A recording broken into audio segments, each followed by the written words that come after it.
우리 계시록 19장의 말씀을 먼저 봉독을 하겠습니다. 말씀이 길기 때문에 오늘 5절에서 10절까지 보겠습니다. 5절에서 10절까지 있는 말씀. 보좌에서 음성이 나서 이르시되 하나님의 종들 곧 그를 경외하는 너희들아, 작은 자나 큰 자나 다 우리 하나님께 찬송하라 하더라. 또 내가 들으니 허다한 무리의 음성과도 같고 많은 물소리와도 같고 큰 우레소리와도 같은 소리로 이르되 할렐루야, 주 우리 하나님 곧 전능하신 이가 통치하시도다. 우리가 즐거워하고 크게 기뻐하며 그에게 영광을 돌리세. 어린 양의 혼인 기약이 이르렀고 그의 아내가 자신을 준비하였으므로 그에게 빛나고 깨끗한 세마포옷을 입도록 허락하셨으니 이 세마포옷은 성도들의 옳은 행실이로다 하더라. 천사가 내게 말하기를 기록하라. 어린 양의 혼인잔치에 청함을 받은 자들은 복이 있도다 하고 또 내게 말하되 이것은 하나님의 참되신 말씀이라 하기로 내가 그 발 앞에 엎드려 경배하려 하니 그가 나에게 말하기를 나는 너와 및 예수의 증언을 받은 내 형제들과 같이 된 종이니 삼가 그리하지 말고 오직 하나님께 경배하라. 예수의 증언은 예언의 영이라 하더라. 아멘. 주님께서 오늘 또 귀한 은혜로 역사해 주실 줄로 믿습니다. 오늘은 주제가 예수님의 아내. 우리가 예수님 신부는 들어봤는데 예수님의 아내라고 하는 말씀.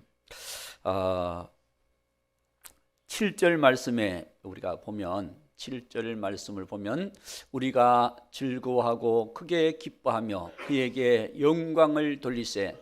어린 양의 혼인 기약이 이르렀고 그의 아내가 자신을 준비하였으므로 라고 말씀하고 있습니다.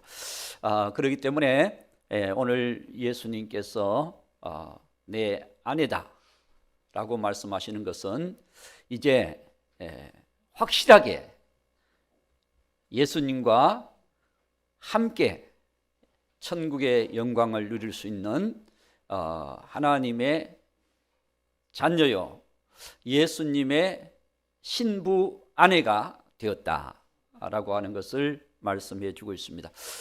모든 역사는 예수님이 통치하십니다. 통치. 그렇기 때문에 지금까지 우리 모두의 삶을 예수님께서 이끌어 오셨어요. 성령님께서 이끌어 오셨습니다. 다 뭐가 이끌어 왔나 하고 긍정을 못 하시는 것 같은데 주님이 이끌어 오셨어요. 저의 삶을 이렇게 보면 뭐 그렇다고 유명해지거나 크게 되거나 뭔가 빛나는 영광을 가졌다든지 그렇진 않지만 잔잔하게 우리 주님께서 이끌어 오셨다는 거예요. 주님께서 저의 삶을 이끌어 오셔서 저를 세상으로 가지 않게 하시고 하나님의 종으로 또 하나님의 일꾼으로 하나님께서 가게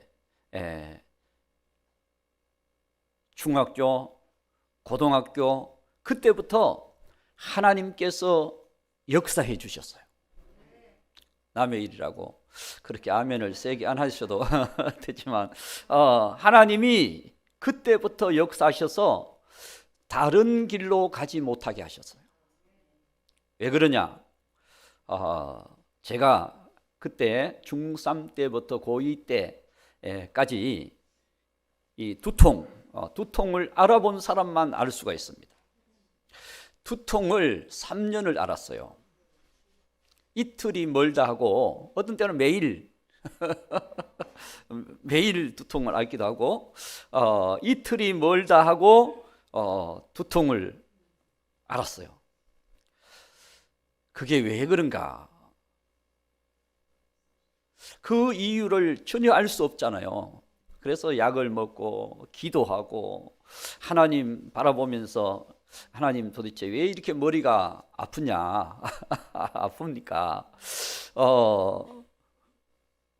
공부를 하려고 그래도 머리가 아프니 공부가 잘 되겠어요. 그러니까 제가 공부를 잘 못하지. 항상 중상위권에서는 머물렀지만 공부를 못하는 거예요. 공부를.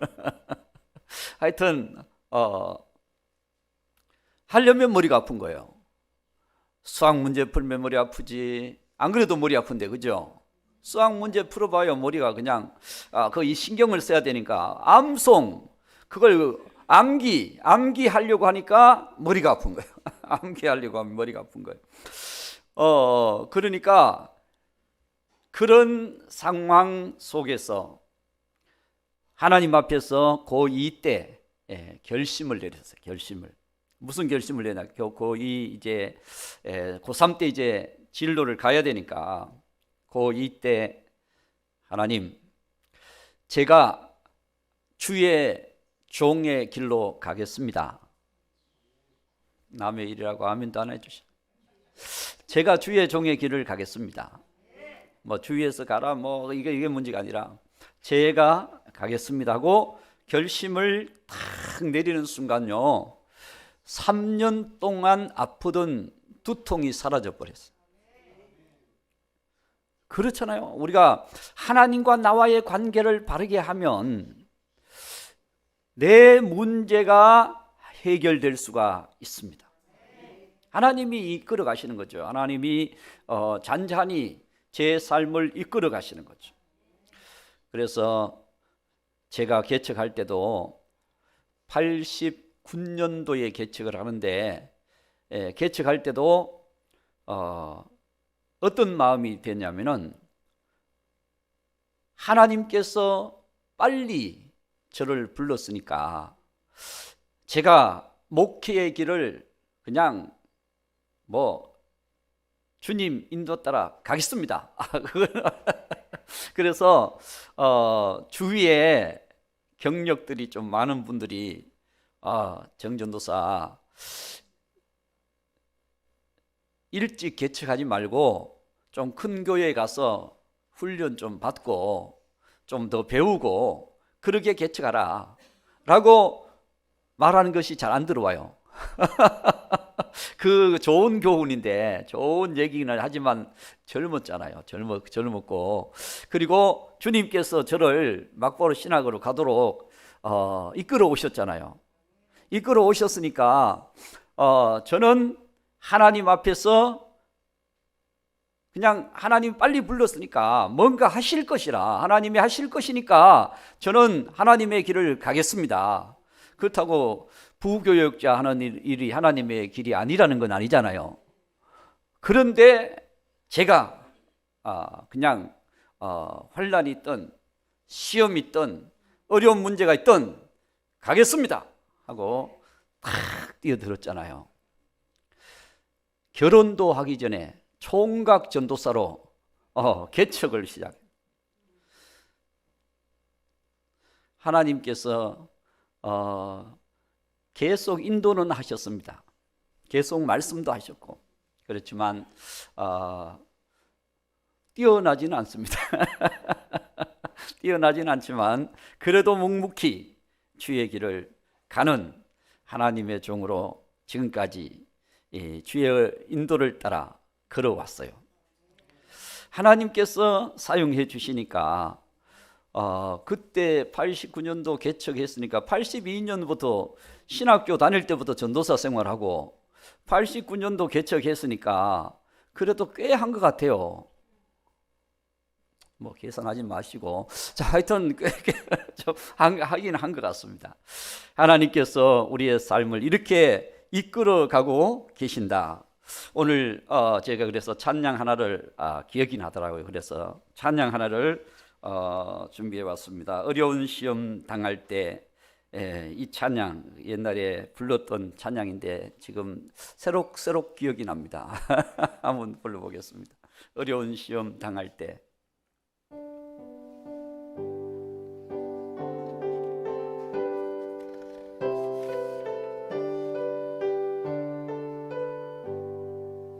어려운 시험 당할 때 연약한 이 몸을 도우소서.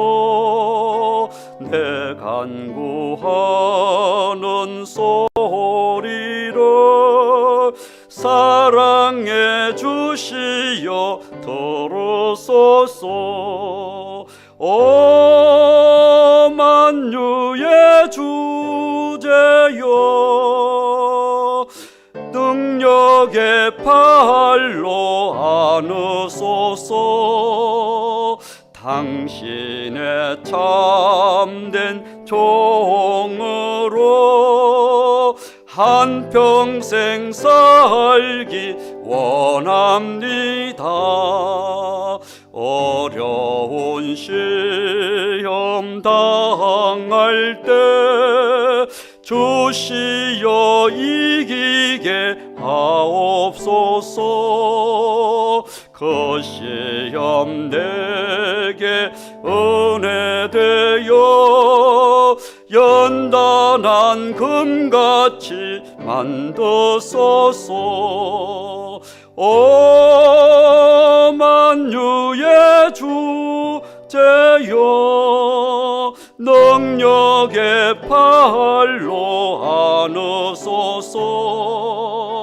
당신의 곧센 종으로 한평생 살기 원합니다. 흉흉한 고해 다 지나서 영생활 포구 이를 때에 무거운 나의 십자가 영원히 벗겠소서.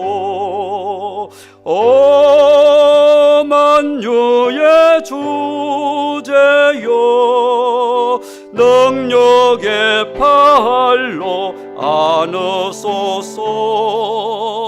당신의 밑본 종으로 한평생 살기 원합니다. 할렐루야. 네, 여러분들이 할렐루야 안 하니까 제가 할렐루야. 우리 하나님께서 다스려 주신 삶, 여러분 우리 한 사람 한 사람을 지금까지 하나님이 이끌어 오시는 거예요. 네, 긍정 안 해도 사실입니다. 지금까지 하나님이 여러분들을요, 개인 삶 속에, 환경 속에, 그 모든 사건 속에서 하나님이 여러분들을 간섭하셔서 오늘 이 자리까지, 오늘 이 시간까지, 그래서 사무엘은 에벤에셀, 하나님이 여기까지 도우셨다, 여기까지 도우셨다.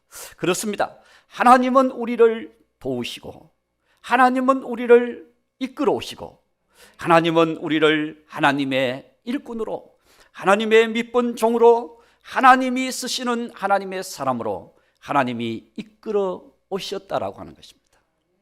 여러분들 왜 내 삶이 하나님이 이끌어 오시지 않느냐라고 이렇게 말하는 사람도 있지만 하나님이 이끌어 오셨습니다. 그렇기 때문에 여러분 하나님께 우리를 맡기고 하나님을 더욱 의지하고 주의 음성을 듣고 우리가 그 약속의 말씀 붙들고 오늘도 주님과 함께 걸어가면 여러분의 삶에 하나님이 이끌으시는 역사가 보이게 되어 있습니다. 여러분 세상 역사 하나님이 통치하고 이끌어가고 있습니다.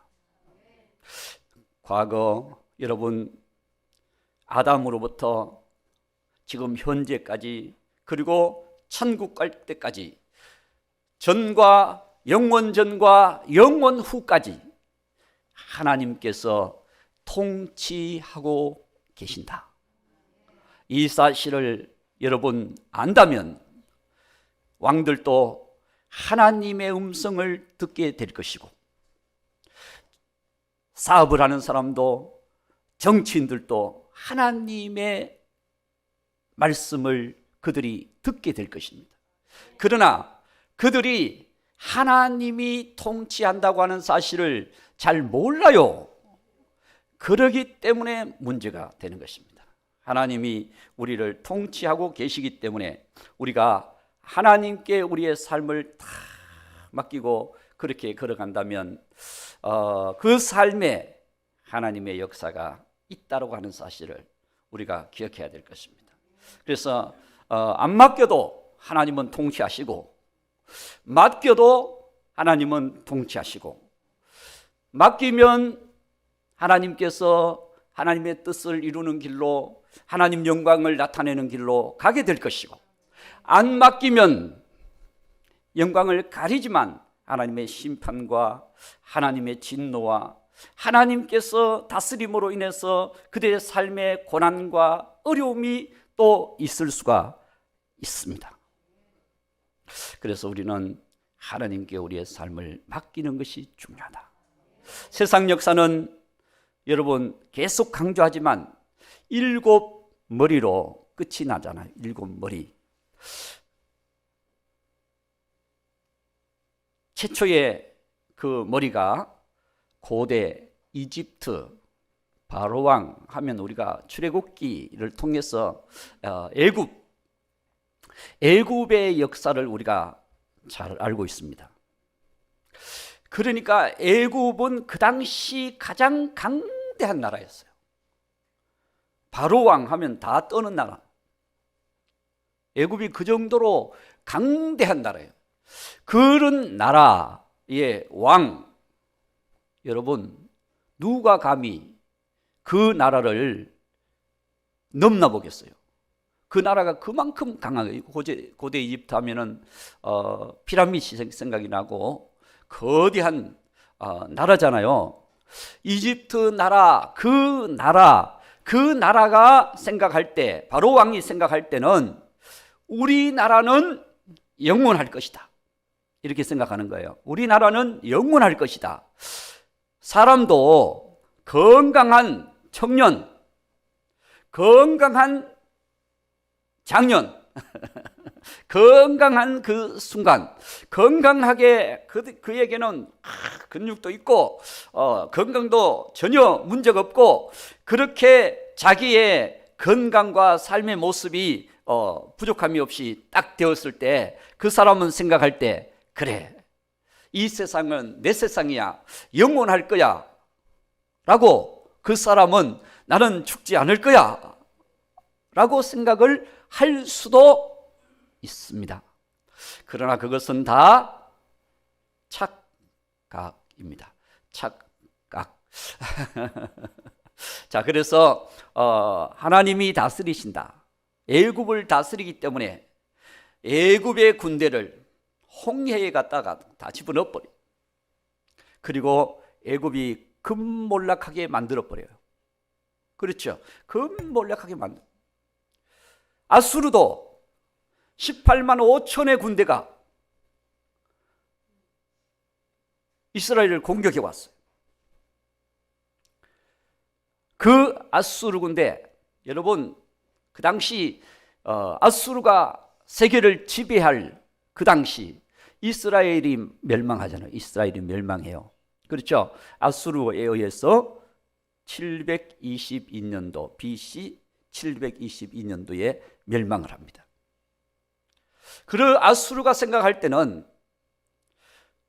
우리 나라는 영원할 것이라는 거죠. 그러나 하나님께서 그 군대를 하룻밤 사이에 멸망시켜 버립니다. 히스기야 왕 시대죠. 그렇죠?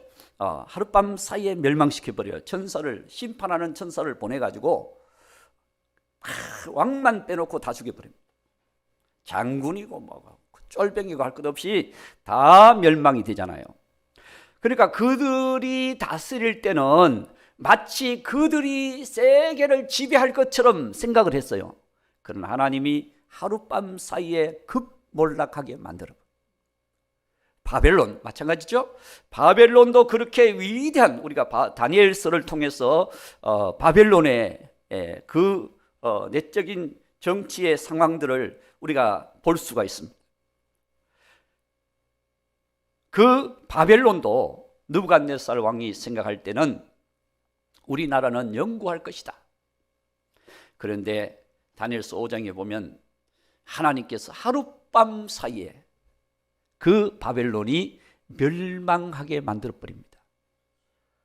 여러분, 모든 나라를 세우시고 모든 나라를 폐하시고 인간의 생사, 화, 복, 모든 삶이 하나님의 통치 속에 있다고 하는 사실을 우리가 기억해야 될 것입니다. 하나님이 다스리고 있습니다. 사람이 잘난 것 같아도 그 배경 속에 모든 세계의 역사를 이끌어 가시는 하나님이 살아 계신다. 정말 로마 시대를 보더라도 하나님께서 로마를요 한순간 하나님께서 깨뜨려 버리십니다. 예수님 당시 로마가 세계를 지배했잖아요. 가이사 아구스도가 영을 내려 모든 사람이 다 호적하라고 명령했을 때, 누가복음 2장에 모든 사람 다 호적하라고 명령했을 때 요셉과 마리아도 베들레헴, 하나님께서 예수님이 탄생하신다고 했던 베들레헴으로, 나사렛에서 베들레헴으로 가게 만드시는 하나님의 역사, 여러분 세밀한 역사들이 하나님이 역사를 움직이고 계신다는 거예요. 성경을 우리가 조금만 더 자세히 보더라도 인류의 역사, 창조도 하나님이 하셨고 심판도 하나님이 하신다. 창조부터 심판까지 모든 역사를 하나님이 주관하고 계신다. 여러분, 창조해놓고 이 우주의 질서 정연하게 돌아가도록 하나님께서 다스리고 계신다는 겁니다. 여러분들을 하나님께서 살아갈 수 있도록 내 머리털부터 발끝까지, 발톱까지 머리털부터 발톱까지 하나님께서 내 혈관, 내 모든 세포, 내 모든 기능, 내 모든 기관들을 하나님이 다스리고 계신다. 하나님이 얼마나 세밀하십니까? 여러분의 하루를 다스리는 것도 쉽지 않잖아요. 그렇죠? 하루를 우리가 내 삶을 경영해 나가는 것도, 우리는 하루 피곤하다 그러고 힘들다 그러고 그 일이 문제가 있다 그러고 막 그러잖아요. 그렇지만 하나님께서 우리를 다스려 가신다. 이 사실을 우리가 생각한다면 하나님께 기도하지 않을 사람이 누가 있겠습니까? 하나님을 의지하지 않을 사람이 누가 있겠습니까? 다 하나님을 의지하게 되고 하나님께 기도하게 되는 거죠. 그렇습니다. 오늘 하나님이 이제 앞으로 이 종말을 통치하실 것입니다. 종말을 통치하시는데 심판하시는 것도 하나님이 하시고, 오늘 예수님의 아내를 준비하는 것도 하나님이 하시는, 예수님이 아내를 준비하셔요. 오늘 7절 말씀 읽었잖아요. 그렇죠? 7절 말씀 보니까 그의 아내가 자신을 준비하시는 요 기간, 오늘 우리는 예수님의 아내로 준비되는 기간입니다. 예수님의 아내로 준비되는 기간이거든요. 그러니까 결혼하면 아내잖아요. 결혼하기 전에는 신부, 신부 될 사람, 아내 될 사람. 그리고 결혼하고 나면 아내잖아요, 아내. 그래서 성경은 아내에 대해서 말씀을 해주고 있습니다. 아내에 대해서. 에베소서 5장 22절 말씀해 보면 남편과 아내에 대해서 얘기해 주면서 아내들이여 자기 남편에게 복종하기를 주께 하듯 하라. 에베소서 5장에는 계속 남편과 아내에 대해서 말씀을 하고 있어요. 왜 그 말씀을 하시느냐? 바울은 그 비밀, 그것이 비밀이다. 남편과 아내의 이 관계가 비밀인데 그것이 33절, 자 5장 33절에 보면 그 비밀 32절, 자 32절. 이 비밀이 크도다. 이 비밀이 크도다. 남편과 아내의 이 관계의 비밀이 굉장히 크다. 나는 그리스도와 교회에 대하여 말하노라 라고 말씀합니다. 여러분, 성경은 교회를 우리가 신부거든요. 신부되는 교회가 이제 신랑 되는 예수님을 항상 바라보고 준비하는 그런 삶이 신앙생활이에요. 여러분은 신랑 되시는 예수님을 바라보고 예수님을 맞이할 준비를 하는 것이 신앙생활이에요. 우리 마태복음 5장에 보면은 열처녀의 비유가 나오잖아요. 참 25장에 보면 그렇죠. 열처녀의 비유에서 열처녀 그러면 신부 준비하는 거 신부 준비.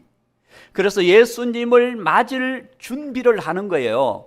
그래서 거기서 슬기로운 신부는 예수님을 맞이할 준비를 잘 하는 사람이고 어리석은 신부는 예수님을 맞이하는 데 관심 갖지 않고 자기가 신부되는 거기에 그냥 초점을 가지고 자기의 어떤 영광, 자기의 어떤 욕심, 자기의 어떤 자랑 여기에 관심이 더 많아. 그러다 보니까 예수님이 원하는 신부가 되지를 못해요. 오늘 저와 여러분 우리의 신앙생활은 신부 준비하는 것입니다. 고린도후서 11장 2절 말씀, 고린도후서 11장 2절 말씀에 보면 바울이 그렇게 말씀합니다. 내가 하나님의 열심으로 너희를 위하여 열심을 내노니 내가 너희를 정결한 처녀로 한 남편은 누굽니까? 예수님. 그리스도 한 남편인 그리스도께 드리려고 중매함이로다. 그러면 오늘날 저와 여러분의 신앙은 내 남편이 누구예요? 그리스도.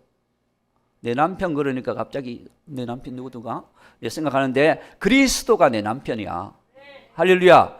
그래서 내 남편인 그리스도를 우리가 맞이하기 위해서 그리스도를 우리가 만나기 위해서 내가 준비되는 거예요. 준비되는 거.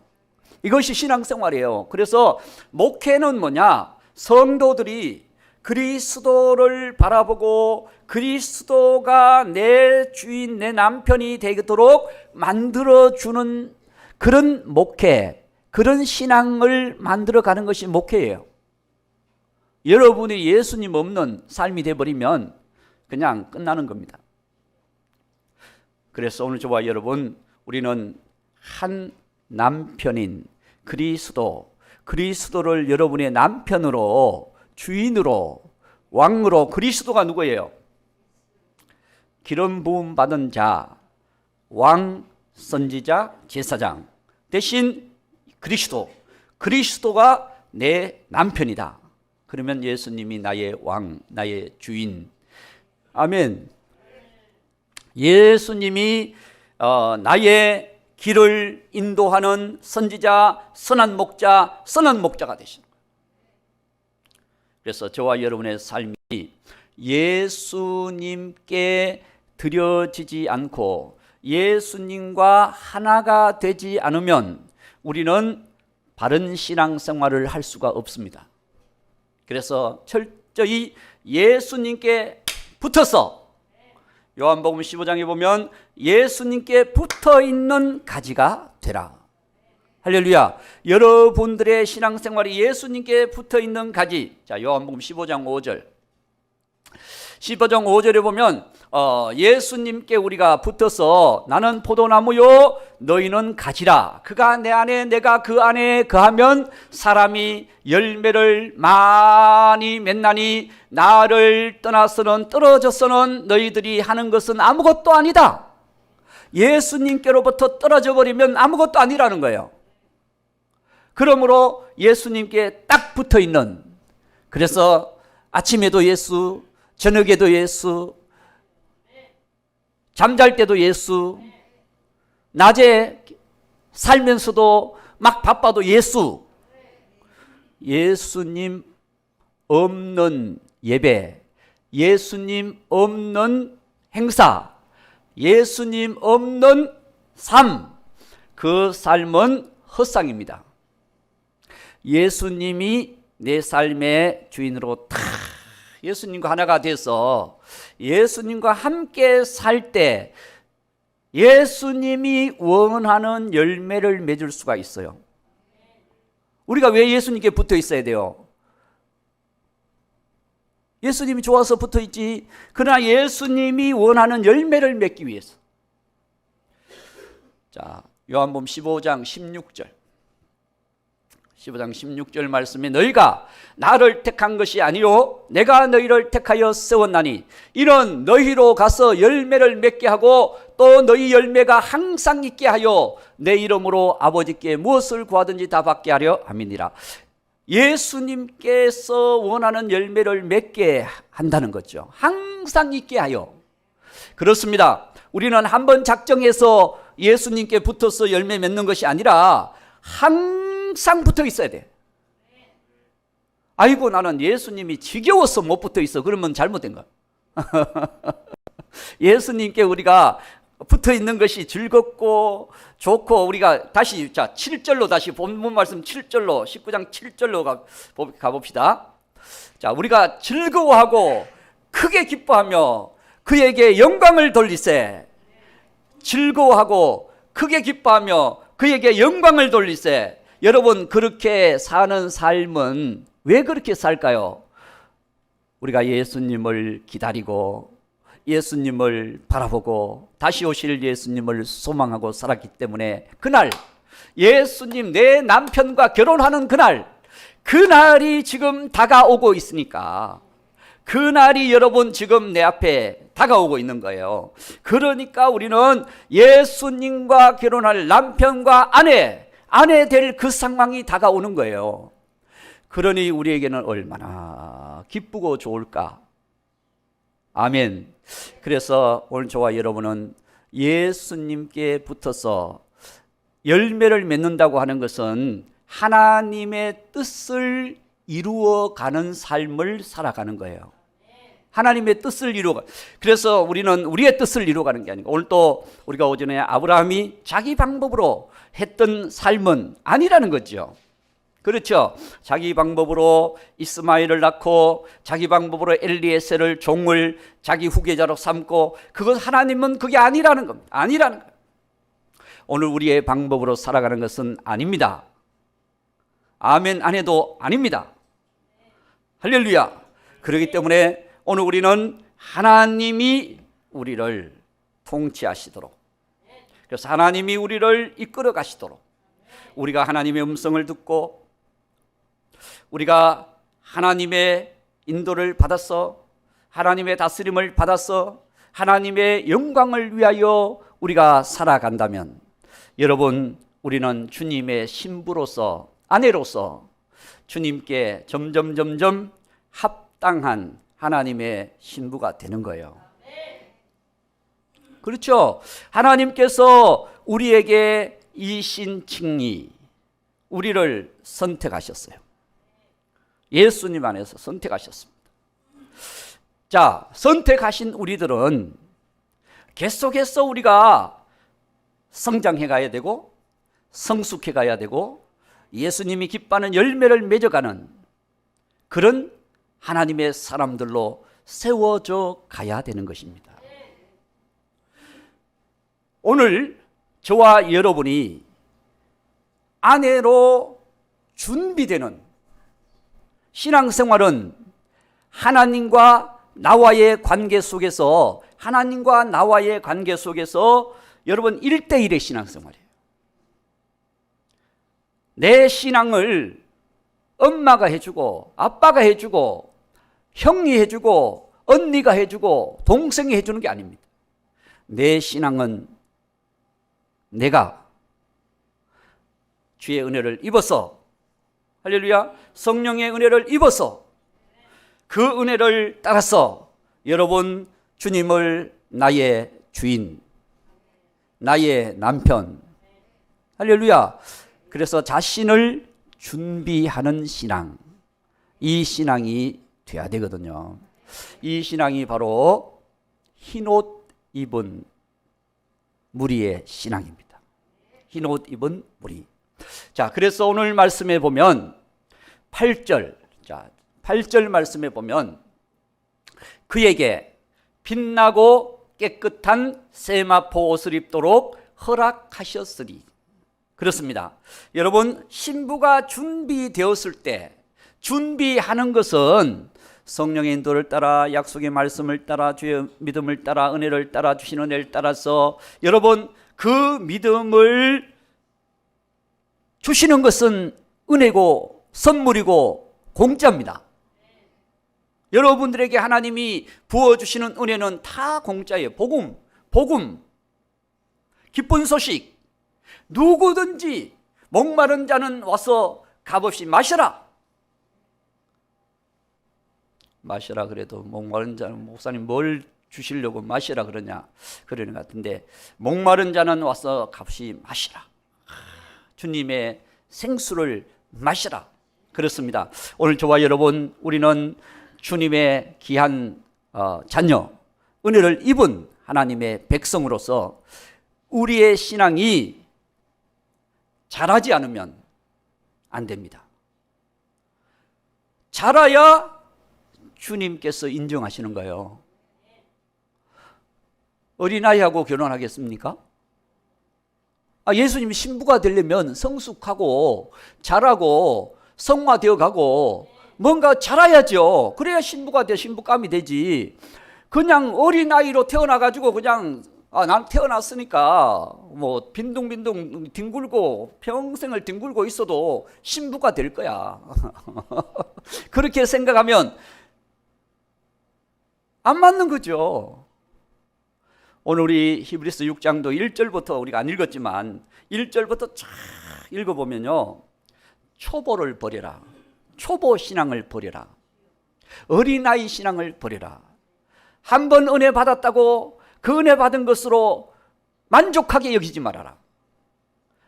하나님의 은혜가 계속 머물게 하고 우리의 신앙이 주님의 약속 안에서 점점 오래 참아 인내하며 더 하나님께서 기뻐하는 원하는 믿음의 사람으로 성숙되어 갈 때, 그때 주님께서 주신 그 약속의 은혜가 내게 열매가 되는 거예요. 그게 열매가 돼요. 그렇지 않고 태어나고 자라지 않고 어린아이 신앙은요 위험한 신앙입니다. 사탄의 미혹을 받기 쉬운 신앙이고, 그도 여러분 환난 시대 여러분 담대한 신앙, 성숙된 신앙이 아니고는 그 환난을 이겨나갈 수가 없는 것입니다. 그래서 우리는 우리 자신이 언제 기회냐? 지금이 기회예요. 지금이 은혜 받을 만한 기회고, 지금이 구원받을 만한 기회고, 지금이 주님을 만나서 우리가 주님과 함께 살아갈 수 있는 동행하는 기회예요. 그래서 여러분 두 증인이 하나님의 말씀을 받아서 정말 전 3년 반 동안 모든 교회들에게 깨어나도록 만드는 일을 하는 거예요. 회개를 외치는 거예요. 회개를 외치는 그 두 증인의 사역, 그들의 사역으로 인해서 나오는 사람들이 누구예요? 흰옷 입은 무리다. 자, 계시록 7장 9절.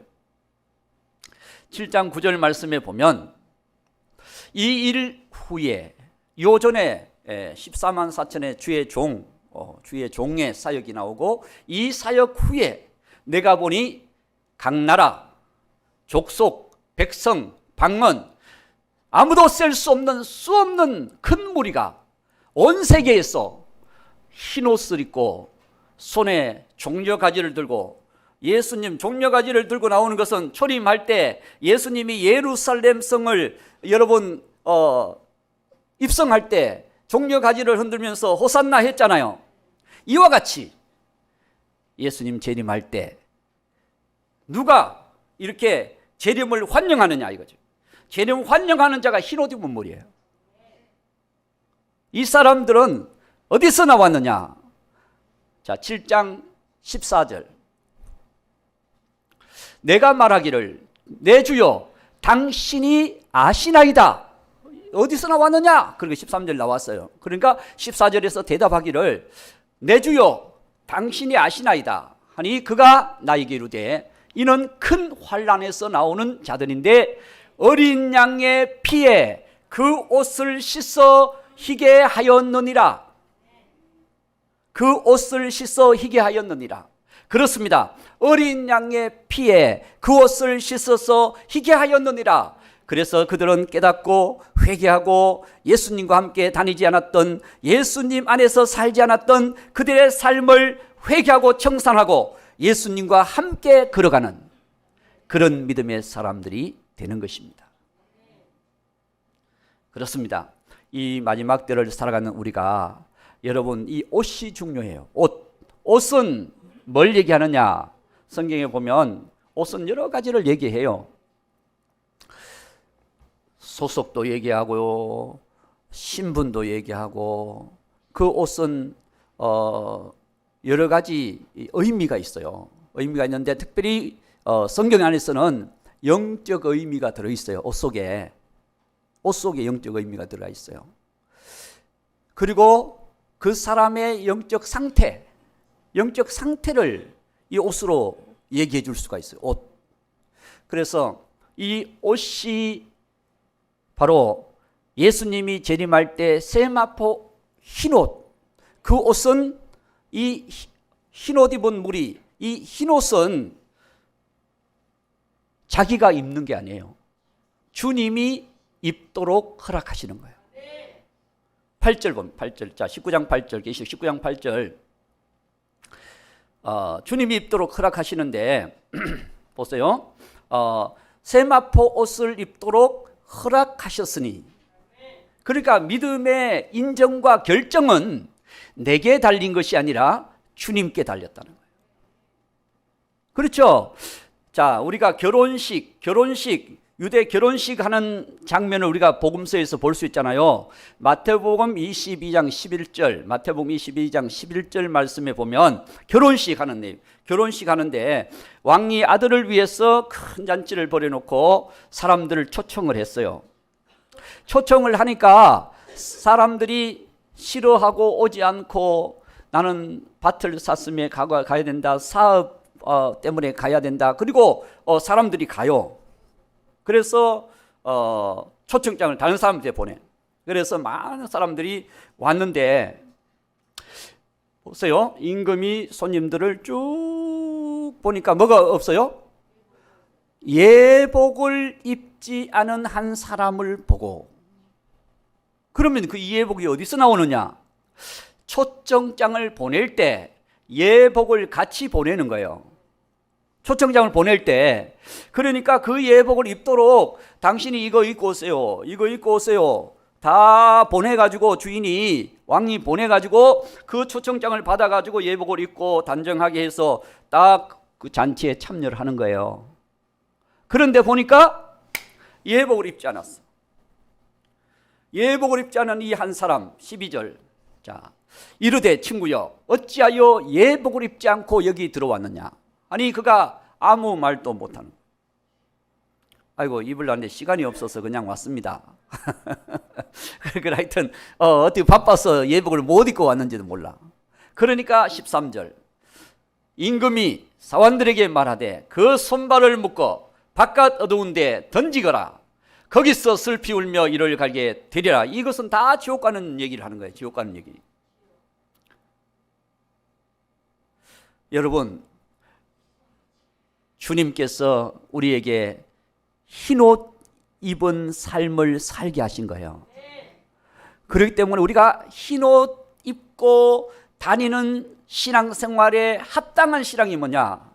계시록 3장 4절, 계시록 3장 4절 말씀을 봅니다. 3장 4절 말씀에 보면 어떤 사람이 합당하냐? 그러나 사대에 그 옷을 더럽히지 아니한 자 몇 명이 내게 있어 흰옷을 입고 나와 함께 다니리니. 여러분, 이 흰옷을 입은 사람은 거듭난 사람이에요. 이 흰옷을 입은 사람은 예수님의 사명을 받은 사람이에요. 예수님이 어디든지 인도하심 따라 내가 주님께서 이끌어 가시는 대로 가겠습니다. 주님께서 원하시는 그 삶을 제가 순종하겠습니다. 그리고 주님께서 부르시는 삶을 살아가는 거예요. 우리 찬양 부름받아 나서님 323장인가요? 자, 부름받아 나서니 모음 323장 맞나요? 예, 323장 1절. 자, 1절 한번 불러봅시다.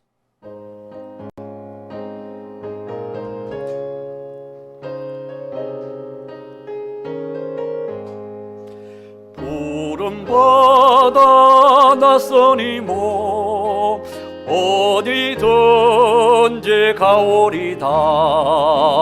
괴로우나 즐거우나 주만 따라가오리니. 어느 노가 막으리까 죽음인들 막으리까.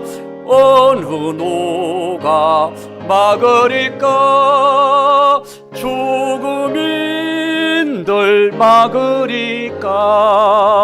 아멘. 시간이 없으니까 1절만 1절만 부르겠습니다. 그렇습니다. 우리가 예수님의 신부는 어디든지 예수님을 따라가는 자. 봅시다. 14장, 계시록 14장 4절. 계시록 14장 4절.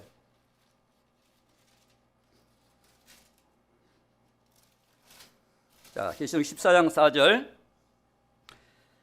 한번 봅니다. 이 사람들은 여자와 더불어 더럽히지 아니하고 순결한 자라. 그래, 정결, 우리가 믿음의 정절을 지키는 거예요. 신부는 믿음의 정절을 지키는 거예요. 오늘날 이 세상은 그냥 남편이든 아내든 뭐 그냥 자기 살고 싶은 데서 살다가 또 결혼하면 되지 이렇게 하는 사람들도 있어요. 그러나 아닙니다. 우리가 하나님이 보실 때는 우리가 최선, 내가 불의한 중에 어쩔 수 없이 당할 수도 있지만, 그렇지만 우리의 삶을 바른 정신관계를 가지고 바른 사고방식을 가지고 내가 주님 한 분만으로 만족합니다. 예수님만이 나의 신랑입니다. 이런 믿음으로 우리 성도들은 살아가야 되는 것입니다. 그래서 이 춘향이 얘기를 가끔 합니다마는, 춘향이처럼 이도룡, 이몽룡 우리 전주에서 유성령 주사님 항상 저를 응원하여 주시는데, 전주 춘향이 남원 춘향이, 우리 한혜래 소식 목사님도 남원에 계시는데, 그 춘향이가 자기 이 신랑 될, 자기 남편 될 이몽룡이를 위해서 끝까지 배신하지 않고 바라보고, 그냥 어려움 당해도 자기 자리를 지키고, 불의의 어떤 상황에도 생명까지 걸고 자기의 위치를 지켰던, 그래서 유명하잖아요. 그렇죠? 유명하지 않습니까? 춘향이 하면 알아요, 몰라요? 어떻게 아셔?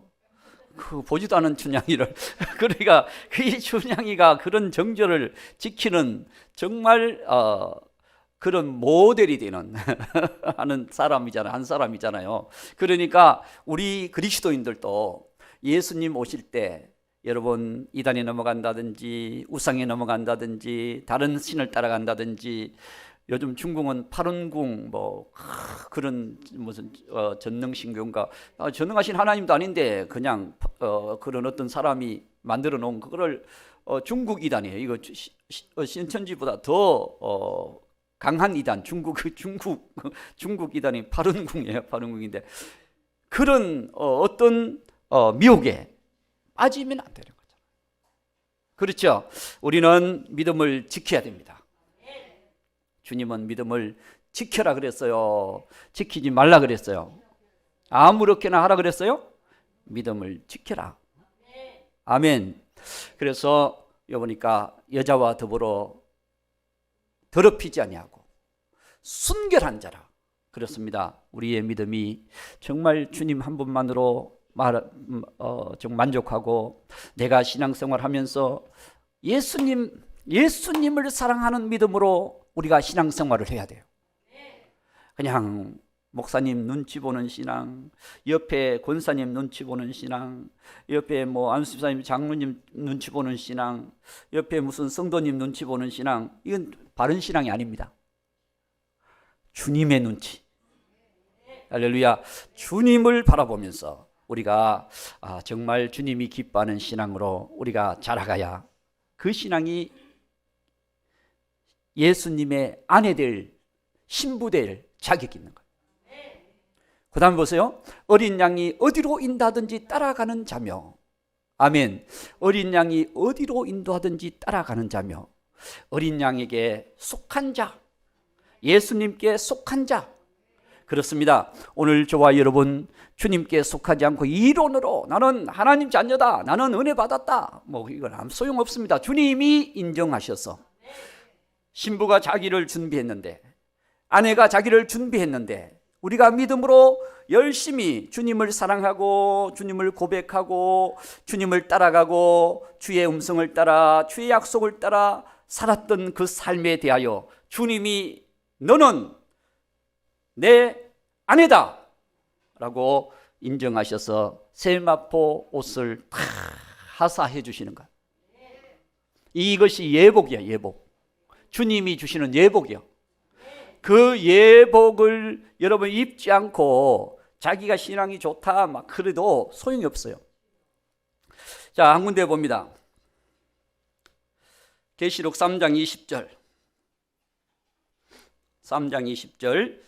볼지어다 내가 문 밖에 서서 두드리노니 누구든지 내 음성을 듣고 문을 열면 내가 그에게로 들어가 그와 더불어 살리라. 그에게로 들어가. 예수님 문 밖에 계신 이 교회가 라오디게아 교회입니다. 아까 사대교회는 이름은 살았으나 삶이 죽은 교회. 이 교회는 예수님은 계시는데 흰옷이 더럽혀진 교회. 흰옷이 더럽혀졌어요.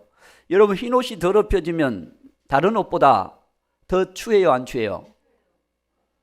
한번 입어보세요. 압니다. 입어보면 압니다.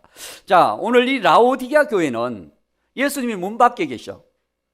그런데도 불구하고 그들은 뭐라고 말하느냐 하면 자, 라오디게아 교회 한번 봅니다. 17절 3장 17절 3장 17절 내가 말하기를 나는 부자라 부요하여 부족한 것이 없다 하나. 라오디게아 교회는 우리는 축복을 받았다. 우리 예수 믿는다. 우리는 예수님이 도와주셔서 우리 교회가 이렇게 커졌다 라고 말하는 교회예요. 그런 교회인데 예수님께서 말씀합니다. 하나, 내 곤고한 것과 가련한 것과 가난한 것과 눈먼 것과 벌거벗은 것을 알지 못하는도다. 여러분 예수님께서 보시니까 예수님이 보시는 신앙, 자기들이 생각하는 신앙 달라요. 이게 일치가 돼야 됩니다. 주님과 나와 일치가 돼야 돼요. 내가 예수님 정말 은혜를 입은 사람입니다. 믿는 사람입니다. 했을 때 예수님이 맞다. 너는 내 아내다. 할렐루야. 너는 내 신부다. 라고 주님이 인정을 해 주셔야 되는 거예요. 그럴 때 그 신앙이 복된 신앙 아닙니까? 그래서 주님은 말씀합니다. 자, 예수님 재림하실 때 계시록 16장 15절, 계시록 16장 15절 말씀을 봅니다. 옷에 대한 부분. 자, 16장 15절. 보라, 내가 도둑같이 오리니 누구든지 깨어 자기 옷을 지켜 벌거벗고 다니지 아니하며 자기의 부끄러움을 보이지 아니하는 자는 복이 있도다. 아멘. 예수님 재림하실 때 자기 옷을 지키라는 거예요. 자기 옷을 지키기 위해서는, 자, 이사야서 61장 10절, 이사야서 61장 10절, 61장 옷에 대한 얘기, 옷에 대한 얘기가 나오니까, 자, 보라, 내가 도둑, 아니 61장 10절, 내가 여호와로 말미암아 크게 기뻐하며 내 영혼이 나의 하나님으로 말미암아 즐거워하리니 이는 그가 구원의 옷을 내게 입히시며, 여러분, 주님이 내게 입혀주시는 거예요.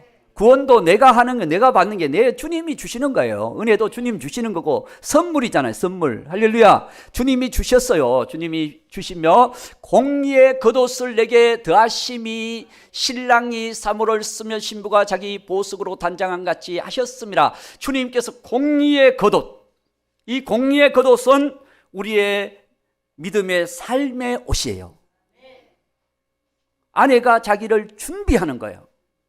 공의, 이 공의는 하나님께서 옳다, 그르다, 하나님께서 맞다, 아니다 하셨을 때 나도 맞습니다, 아닙니다, 주님 말씀에 똑같이 말할 수 있는 사람이 돼야 된다. 그래야 그 신앙이 주님에게 합당한 거지. 주님은 맞다 그러는데 주님 왜 맞습니까? 그게 어떻게 해서 맞습니까? 안 맞습니다. 오늘날 그런 사람들도 많이 있습니다. 오늘 이 자리는 아무도 없어요. 그런 신앙도 있어요. 그렇기 때문에 오늘 우리는 정말 주님이 예 하면 나도 예, 주님이 아니요 하면 나도 아니요, 아멘 하면 아멘, 할렐루야 하면 할렐루야, 이런 신앙이 되어야 우리 주님께 합당한 신앙이 될 수 있다는 것입니다. 오늘날 왜 교회가 어지러워집니까? 내 목소리를 내는 거예요. 오늘날 왜 교회가 미움이 있고 어둠이 있고 다툼이 있고 시기 질투가 있습니까? 주님 중심이 아니기 때문입니다. 그런데 그들은 말합니다. 우리는 주님 중심이다. 다 주님 중심이래요. 이 편도 주님 중심, 이 편도 주님 중심이래. 주님 보실 때는 두 편 다 아니야. 두 편 다 아니야. 여러분, 사랑하고 용서하고 우리가 이해하고 하나가 되고 주님 안에서, 예수님 안에서 우리가 예수님으로 옷 입어야 되잖아요. 예수님으로 옷 입었는데 어떻게 우리가 서로 시기 질투, 미움, 다툼 이런 것이 어두움이 나올 수가 있느냐 이거죠. 사랑이 나와야지. 할렐루야. 그래서 우리는 주님 오심을 정말 흰 옷을 입고 주님 오심을 바라보고 사모하는 신부는 즐거워하세, 기뻐하세, 할렐루야, 기뻐하며 즐거워하며 영광을 돌리며 그날 주님 만날, 주님의 내 남편 예수님을 만나는 그날이 얼마나 기쁜 날입니까? 여러분, 결혼하는 기쁜 날이잖아요. 저도 결혼할 때 기뻤어요. 할렐루야. 비록 지하실에서 결혼했지만 굉장히 기뻤어요. 그 결혼식장을 전도사 시절 때 목사님하고 둘이서 다 팠거든요. 목사님 이번에 오셨어도 그 얘기 하시는데 같이 그 공서를, 그 마당 밑을, 지하를 파가지고 예배당을 만들었거든요. 왜냐? 거기는 무허가 지역이니까 못 세우니까 땅굴 작전을 한 거죠. 그렇게 하면서 거기에서 결혼식을 했지 않습니까? 여러분, 그걸 그걸 자세하게는 쓰진 않았어요. 자세하게 쓰진 않았는데 대충 주부 편지에서 대충 글을 한 장 반 써달라고 그러더라고. 한 장 반 썼는데 뭐 그 어떻게 다 쓰겠어요? 몇 장도 써야 되지. 그런데 그래 대충 있었던 과거의 역사를 딱 기록했더니 어떤 기업체에서 사모님이 너무 고생했다고 사모님께 드리세요 하면서 금일봉을 줬다니까. 아멘 안 해도 벌써 받았으니까. 하나님이 그런 은혜를 주시는데 오늘 저와 여러분 정말 주님께서 이 놀라운 은혜를 주신 걸 믿습니다.